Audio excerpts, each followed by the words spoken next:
Question number 1. Koch বংশৰ প্ৰতিষ্ঠাতা কোন? কোচ বংশৰ প্ৰতিষ্ঠাতা কোন? আৰু ইয়াৰ এনসাৰটো হৈছে অপচন বি বিশ্বসিংহ। বিশ্বসিংহ হৈছে কোচ বংশৰ প্ৰতিষ্ঠাতা। Question number 2. বৰ্মন ৰাজবংশৰ সৰ্বশ্ৰেষ্ঠ ৰজাজন কোন আছিল?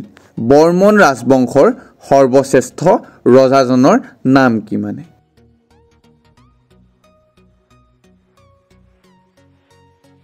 আৰু ইয়াৰ এনসাৰটো হৈছে ভাস্কৰ বৰ্মন। ভাস্কৰ বৰ্মন হৈছে বৰ্মন ৰাজবংশৰ সৰ্বশ্ৰেষ্ঠ ৰজা। Question number 3. নৰনাৰায়ণৰ আচল নাম কি? কোচ বংশৰ যিজন শ্ৰেষ্ঠ ৰজা তেওঁ আছিল নৰনাৰায়ণ। তেওঁৰ প্ৰকৃত নাম কি? আৰু ইয়াৰ এনসাৰটো হৈছে অপচন বি মল্লদেৱ। নৰনাৰায়ণৰ আচল নাম হৈছে মল্লদেৱ। তেওঁ মল্লদেৱ বুলি জনা যায়। Question number 4. শুক্লধ্বজক কি নামেৰে জনা যায়? শুক্লধ্বজক কি নামেৰে জনা যায়? আৰু ইয়াৰ এনসাৰটো হৈছে চিলাৰায়। শুক্লধ্বজক চিলাৰায় নামেৰে জনা যায়। আৰু এই কুৱেশ্যনটো এনেধৰণেও আহিব পাৰে যে চিলাৰায় বুলি কাক জনা যায়? আৰু তেতিয়া এনসাৰটো হ'ব শুক্লধ্বজক। Question number 5. কেতিয়া আহোম শাসন আৰম্ভ হৈছিল? মানে কিমান চনৰ পৰা আহোমসকলে শাসন কাৰ্য আৰম্ভ কৰিছিল? আৰু ইয়াৰ এনসাৰটো হৈছে অপচন বি 1228 চনত। 1228 চনৰ পৰা আহোমসকলে অসমত শাসন কাৰ্য আৰম্ভ কৰিছিল। Question number 6. প্ৰথম আহোম স্বৰ্গদেউ কোন আছিল? আহোমসকলৰ প্ৰথম স্বৰ্গদেউ অৰ্থাৎ ৰজা কোন আছিল? আৰু ইয়াৰ এনসাৰটো হৈছে চুকাফা। চাওলুং চুকাফাই প্ৰথম আহোম ৰাজ্য স্থাপন কৰিছিল। আহোমসকল 1228 চনত অসমলৈ আহিছিল আৰু 1253 চনত চৰাইদেউত ৰাজধানী স্থাপন কৰিছিল আৰু তেওঁ হৈছিল স্বৰ্গদেউ চাওলুং চুকাফা। চুকাফাই প্ৰথম আহোম স্বৰ্গদেউ আছিল।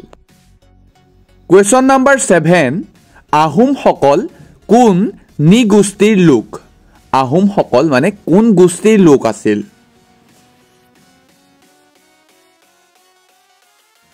আৰু ইয়াৰ এনসাৰটো হৈছে টাই মংগোলীয়।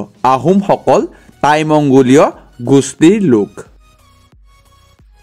Question number 8. বুৰঞ্জী শব্দটো কোন ভাষাৰ পৰা লোৱা হৈছে? যিটো বুৰঞ্জী শব্দটো কোন ভাষাৰ পৰা লোৱা হৈছে? অপচন এ দিয়া আছে আহোম, অপচন বি দিয়া আছে গ্ৰীক আৰু অপচন চি দিয়া আছে বাৰ্মা। আৰু ইয়াৰ শুদ্ধ এনসাৰটো হৈছে অপচন এ আহোম। বুৰঞ্জী শব্দটো আহোম ভাষাৰ পৰা লোৱা হৈছে। Question number 9. নৰনাৰায়ণ সিংহাসনত উঠাৰ সময়ত আহোম স্বৰ্গদেউ কোন আছিল? যেতিয়া কোচ ৰজাৰ শ্ৰেষ্ঠ ৰজা নৰনাৰায়ণ সিংহাসনত আছিল অৰ্থাৎ তেওঁ ৰজা হৈ আছিল, তেতিয়া সেই সময়ত আহোমৰ ৰজা কোন আছিল? অৰ্থাৎ আহোমৰ স্বৰ্গদেউ কোন আছিল? আৰু ইয়াৰ এনসাৰটো হৈছে অপচন চি চুকলেংমুং। চুকলেংমুং নৰনাৰায়ণ যেতিয়া সিংহাসনত ৰজা হৈ আছিল সেই সময়তে আহোম ৰাজ্যৰ ৰজা আছিল চুকলেংমুং। Question number 10. কোন স্বৰ্গদেৱে প্ৰথম হিন্দু ধৰ্ম গ্ৰহণ কৰিছিল? কোনজন আহোম স্বৰ্গদেৱে মানে প্ৰথম হিন্দু ধৰ্ম গ্ৰহণ কৰিছিল? আৰু ইয়াৰ এনসাৰটো হৈছে জয়ধ্বজ সিংহ। জয়ধ্বজ সিংহই প্ৰথম হিন্দু ধৰ্ম গ্ৰহণ কৰা আহোম স্বৰ্গদেউ। Question number 11. কোচ ৰাজ্য কেতিয়া বিভক্ত হৈছিল? কোচ ৰাজ্য কিমান চনত মানে বিভক্ত হৈছিল? আৰু ইয়াৰ শুদ্ধ এনসাৰটো হৈছে অপচন চি 1581 চনত। 1581 চনত কোচ ৰাজ্য বিভক্ত হৈছিল। Question number 12. বৰপাত্ৰ গোহাঁই পদ কোনে সৃষ্টি কৰিছিল? আহোমসকলৰ মানে এটা বৰপাত্ৰ গোহাঁই নামেৰে এটা পদবী আছিল সেই পদবীটো কোনজন স্বৰ্গদেৱে সৃষ্টি কৰিছিল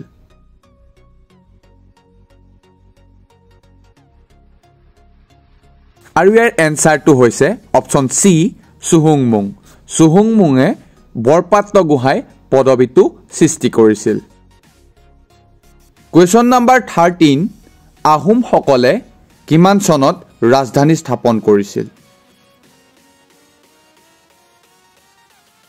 আৰু ইয়াৰ এনসাৰটো হৈছে অপচন বি 1253 চনত আহোম স্বৰ্গদেউ চাওলুং চুকাফাই 1253 চনত চৰাইদেউত ৰাজধানী স্থাপন কৰিছিল চৰাইদেউত আহোম স্বৰ্গদেউ চুকাফাই 1253 চনত ৰাজধানী স্থাপন কৰিছিল আৰু এই কুৱেশ্যনটো বহুত ইম্পৰ্টেন্ট কুৱেশ্যন হয় বহুত কেইটা এক্সামতে আহি আছে সো এটো তোমালোকে মনত ৰাখিবা আহোমসকলে 1253 চনত চৰাইদেউত ৰাজধানী স্থাপন কৰিছিল আৰু ইয়াতে তিনটা কুৱেশ্যন সোমাই আছে প্ৰথম চুকাফাই ৰাজধানী স্থাপন কৰিছিল আৰু কিমান চনত 1253 চনত আৰু ক'ত ৰাজধানী স্থাপন কৰিছিল চৰাইদেউত কুৱেশ্যন নম্বৰ 14 আহোমসকলে অসমত কিমান বছৰ ৰাজত্ব কৰিছিল আহোমসকলে অসমত কিমান বছৰ কাল মানে ৰাজত্ব কৰিছিল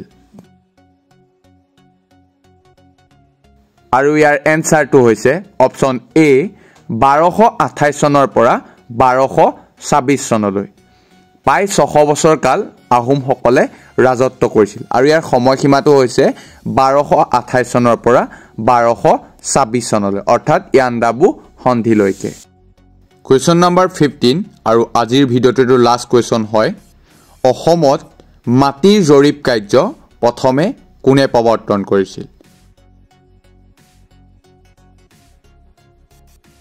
আৰু ইয়াৰ এনসাৰটো হৈছে অপচন এ গদাধৰ সিংহ গদাধৰ সিংহই অসমত মাটিৰ জৰীপ কাৰ্য প্ৰথমে প্ৰৱৰ্তন কৰিছিল নতুন এটা ভিডিঅ' লগ পোৱাৰ আশাৰে আজিলৈ বাই জয় আই অসম